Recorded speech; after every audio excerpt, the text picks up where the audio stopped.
Hi hi. Hi beautiful. మీరు యూట్యూబరా? YouTuber నే. మీ మొత్తం సెటప్ వేరుంది కదా ఇంకా. అట్లుంటది మనతో. ఏంటి ఏం చేస్తారు మీరు? ఒమేగాలకు వచ్చి ఏం చేస్తారు?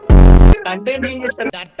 గేమింగ్, ఏ పబ్జీనా? విజయమై. యాక్చువల్ నేను పాటలు పాడతా. పాట పాడైతే ప్రాణం ఎప్పుడు మొదలైందో తెలుపగల తేదీ ఏదో గుర్తించేందుకు వీలుందా?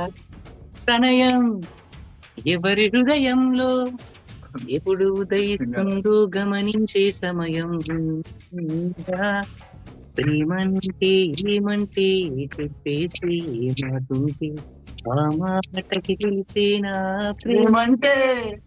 అది చరితలు సైతం చదవని వైనం, కవితలు సైతం పలకని భావం, సరిగమలెరుగని మధురిమ ప్రేమంటే. దరిదాటి ఉరకలు వేసే ఏ నదికైనా తెలిసిందా తనలో ఈ ఉరవట పెంచిన తొలి చినుకేదంటే? తిరిపై రయ్య గురే వరకు చీనుకు మాత్రం తెలిసిందా తనలో కదిలించిన కడలకు తొలి పిలుపేదంటే? నైస్, చాలా బాగుపడావు. ఏం ఆర్టిస్టులు ఉన్నారా ఇండియాలో? ఏం ఆర్టిస్టులు ఉన్నారు? తొక్కేస్తున్నారా టాలెంట్ ని? ఎలాగైనా పైకి తీసుకురావాలి.